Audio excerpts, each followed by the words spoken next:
So the Beast Incarnate had a controversial year for him. You see, everything was going to be standard protocol for Brock Lesnar. Come in, look intimidating, beat some people up, enter a match occasionally, well, part time, and then just leave and collect his paycheck. Rinse and repeat. However, what happened in the middle of the year is what really got controversy arising from him. So let's begin. On January 11th episode of Raw, Lesnar returned attacking the New Day, the League of Nations, Kevin Owens, and Roman Reigns. And then the following week on Raw, Lesnar would brawl with Reigns again until they were both attacked by the Wyatt family, which was building a feud between Bray Wyatt and the Wyatt family, and Brock Lesnar. At the Royal Rumble, Lesnar was the 23rd entrant, eliminating 4 competitors before being eliminated by Bray Wyatt and the Wyatt family clan. On January 25th episode of Raw, Stephanie McMahon announced that the main event at Fastlane would be a triple threat match between Lesnar, Roman Reigns, and Dean Ambrose to determine who would face Triple H for the WWE World Heavyweight Championship at WrestleMania 32. In the following weeks, Lesnar would be continuously provoked by Ambrose, with Reigns saving him from subsequent attacks by Lesnar.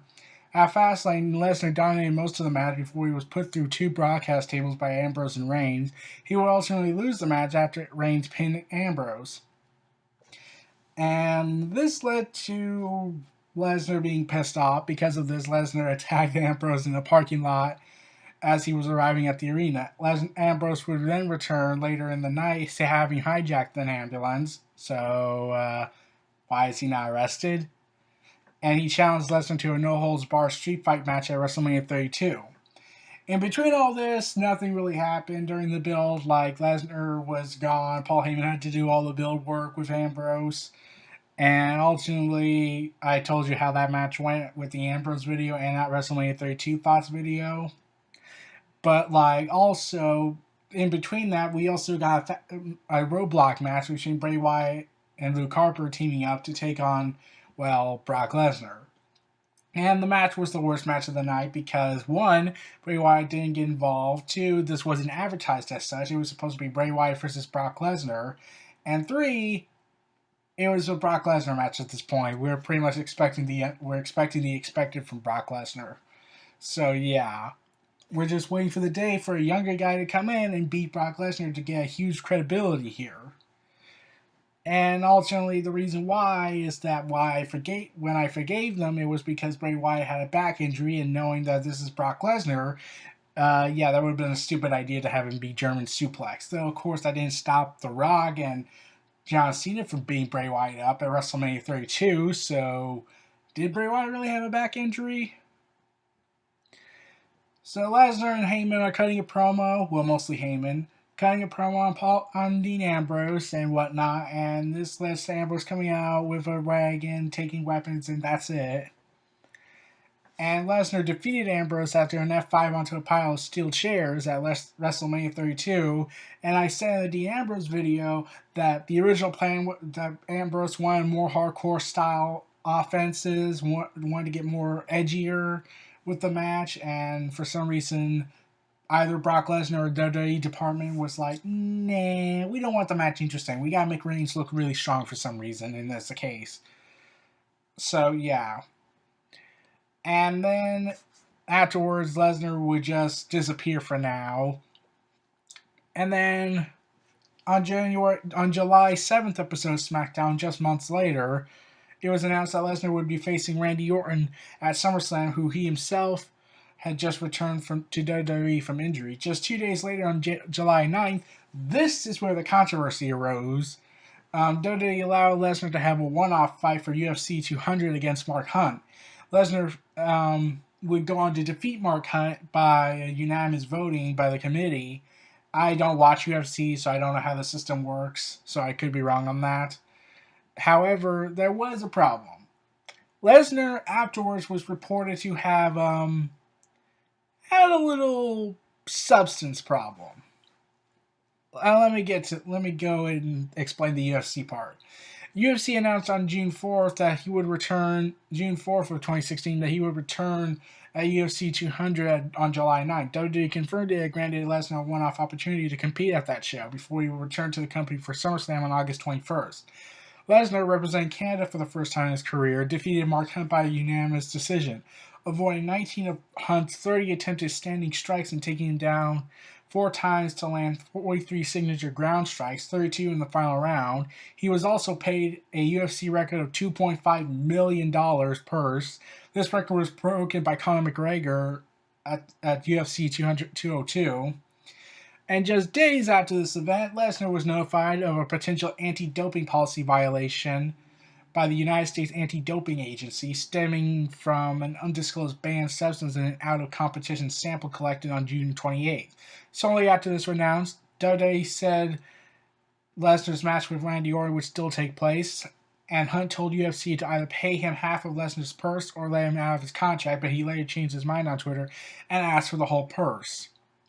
UFC has not yet publicly responded to Hunt on this threat, and Lesnar told the Associated Press that we will get to the bottom of this. On July 19th, and this is where fans were becoming divisive on this. Like, one hand, everyone was like, okay, Lesnar needs to be held accountable for this. Like, he needs to be held accountable for this. Let's get to it.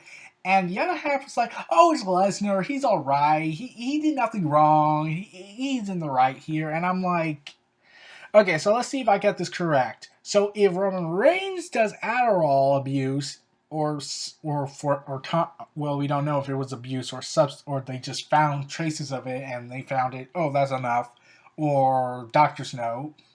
But for Adderall, that's a you see, that's a problem. But when Brock Lesnar does it, oh no, that's all right. But if Reigns was to do it, everybody would lose their minds. And whereas Roman Reigns says he owned up to it, Lesnar just says, we will get to the bottom of this, instead of owning up and admitting to these mistakes. The UFC announced that the second sample taken in competition on July 9 tested positive for the same banned substance discovered in the previous out-of-competition sample. On August 23rd, the Nevada State Athletic Commission confirmed that Lesnar twice tested positive for the estrogen blocker I can't pronounce that, and that he had been temporarily suspended. And on December 15th, it was confirmed that Lesnar was fined $250,000 and was suspended for competition for 1 year by the NSAC. He was eligible to return in July 2017 as a result of the suspension. The result of his fight with Mark Hunt was overturned to a no contest.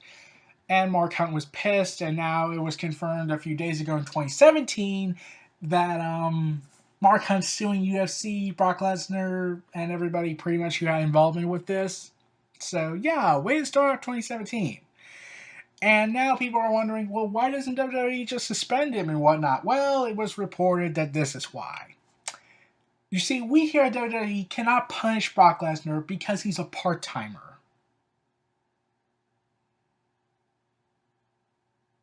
Okay? Now, I get it, because Lesnar has limited dates. And that would be kind of stupid, just suspend him for 30 days. But there has to be some form of system to punish part-timers for substance abuse, or this sets a dangerous precedent when more part-timers come in, because let's be honest, WWE is going to do that soon in the future one day when the new era is over and they have to get more, and they're going to bring back Roman Reigns and Dean Ambrose and Seth Rollins and Bray Wyatt after they made their legacy and bring them back for part-time roles. What's stopping them from doing substance abuse and getting away with it?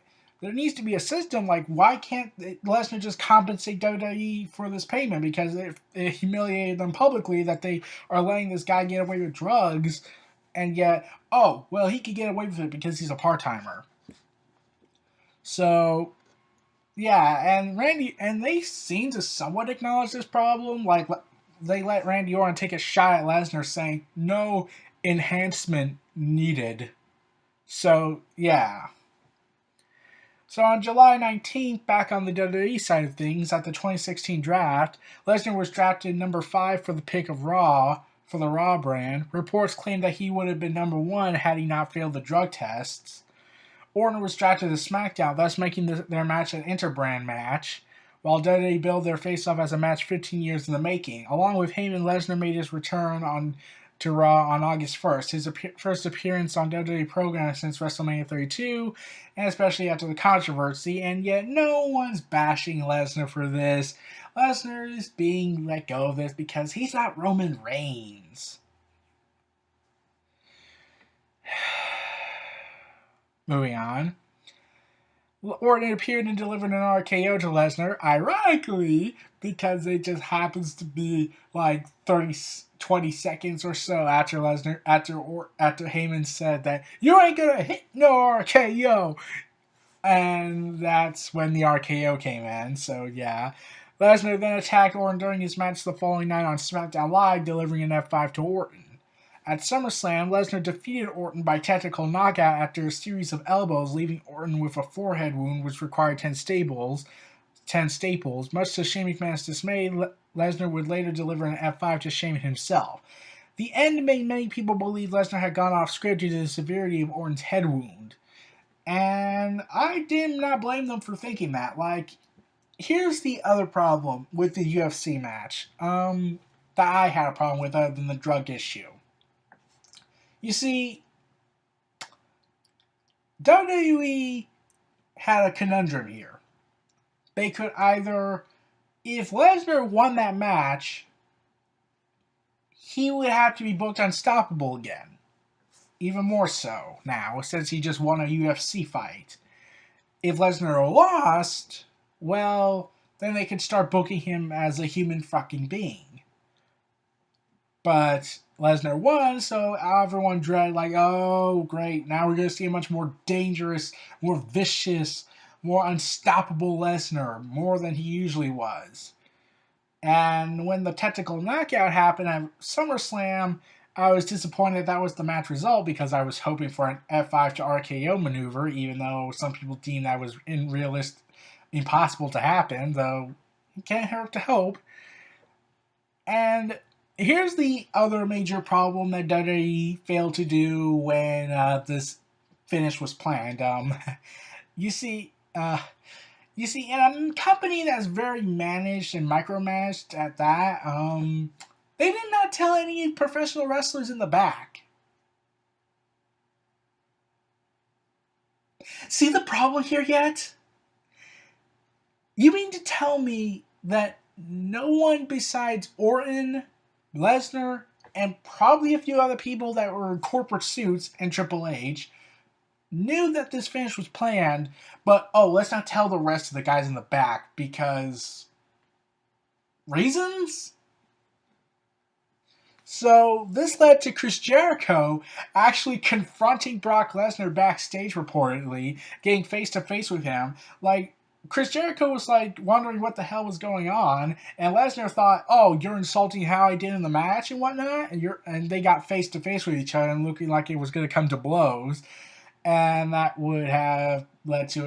probably could have led to an interesting storyline if Jericho and Lesnar would ever have a match, but that fight never happened, thank God, and no one was hurt in the process. But this led to everyone now saying that Lesnar was becoming dangerous, that he was doing it unprovoked, that he was not doing so well professionally wise, taking things a little bit too personal, and yeah, this was getting really, really bad. So I'm wondering, how are they gonna fix this? Like with the severity, WWE just casually ignores it. Well, for the most part, they don't want Orton to get a concussion. Orton got a concussion because of this, but nah, let's do a knee injury for Bray Wyatt to injure Orton with. And it was already risky having Orton Brock Lesnar go at it because Orton's shoulders are very messed up. So Brock Lesnar doing his German suplexes on him, like the Undertaker, I said that would be a stupid idea because Orton and Undertaker have numerous histories of injuries. Undertaker's aging body, and they're gonna put him in the ring with Lesnar. That's a stupid idea. Like I've also said, like Daniel Bryan versus Brock Lesnar at this point was incredibly stupid because, well, if Bryan got out of the ring, he could probably get paralyzed or get killed. So, what's the best logical conclusion what to do after the severity of Orton's head wound, the technical, problematic issues with Brock Lesnar, and professionally wise is showing that he's about to be a raging, imploding animal? Do another match! This time at a house show. You see, Orton and Lesnar had one more match at a house show in a no DQ rematch, which the match was being billed, and this surprised me, a Suplex City death match. Why would like you would think, oh, okay, like they're gonna do a sequel match eventually, right? Like this has to build to a sequel. That never happens. Um, but anyways, you're gonna put him in a no DQ match after what just happened just less than a month ago? That is beyond barbarically insane. So moving on. On October 10th episode of Raw, Heyman on Lesnar's behalf challenged Goldberg to a fight after the pair had been feuding for several months through social media and during promotional work for the WWE 2K17 video game, which featured Lesnar as the cover star and as Goldberg as the pre-order bonus. Oh, I forgot to mention that because no one cared. Heyman stated that Goldberg was the one blemish on Lesnar's WWE career, as Goldberg had defeated Lesnar back in 2004 at WrestleMania 20, which I covered in a previous video. And on October 17th episode of Raw, Goldberg returned to WWE after a 12-year absence and accepted Lesnar's request for a fight, despite Heyman saying, oh, Brock Lesnar doesn't think about you anymore and whatnot, even though it doesn't seem to fit Lesnar's character. While Lesnar would go on to address Goldberg on October 20th, with their match being confirmed for Survivor Series on November 20th. That addressment they made on October 24th, that was a complete disaster because one, Lesnar is technically to WWE a heel, and Goldberg is the face. So, where are we going to do this return of Lesnar and build up this feud? Lesnar's hometown of Minnesota. Yeah, that's a perfect place to do it. And everyone was chanting, let's go Lesnar, Goldberg sucks. Let's go Lesnar, Goldberg sucks. And they were trying so hard to make Lesnar be hated, yet WWE was like, we can't do it. Think of something. Think of something. Think of something. Do something. Do something. Do something. Spaceballs. But, yeah, Vince McMahon reportedly blew a gasket over this. And I'm thinking, like, are you kidding me, Vince? Like, you should have thought this through. Are you this lost with the times that you've completely forgotten that if you put a guy, regardless if he's a heel or face, on the show in their hometown, they're going to get cheered like they did with Curtis Axel? Oh, wait, you kind of knew that because you confiscated Curtis Axel signs because they wanted to see Curtis Axel. Why? So I was pissed off at that whole report. So afterwards, they don't interact again, and Goldberg just continues his build-up, mostly. On the final Raw before Survivor Series, Lesnar and Goldberg came face-to-face for the first time in 12 years, resulting in a brawl with security after Heyman insulted Goldberg's family. And on November 20th at Survivor Series, we're finally here. The main event. The match of the decade that WWE has been trying to tell us is the match everyone wants to see. Totally doesn't happen. Lesnar was defeated by Goldberg, who caught him off guard with 2 consecutive spears and a jackhammer, with the match ending via pinfall in just 1 minute and 26 seconds. WWE is basically saying the middle finger. So, whereas this could have went to a younger guy who would have gotten a huge wave of momentum for being the one to beat the one and 20-something in one, no, we instead get the 49 to 50-year-old veteran who hasn't wrestled in 12 years to beat Brock Lesnar in very, very decisive squash fashion. This was the first time in 3 years that Lesnar lost by pinfall. That should have said something that night for a younger guy. Like, I would have preferred anyone that wasn't Goldberg, John Cena, Undertaker. I would have preferred if it was to Roman Reigns, Dean Ambrose, Bray Wyatt, Cesaro, any of these guys, and it goes to Goldberg. So, yeah, that would be the end of Brock Lesnar's 2016, but it's not fully over yet.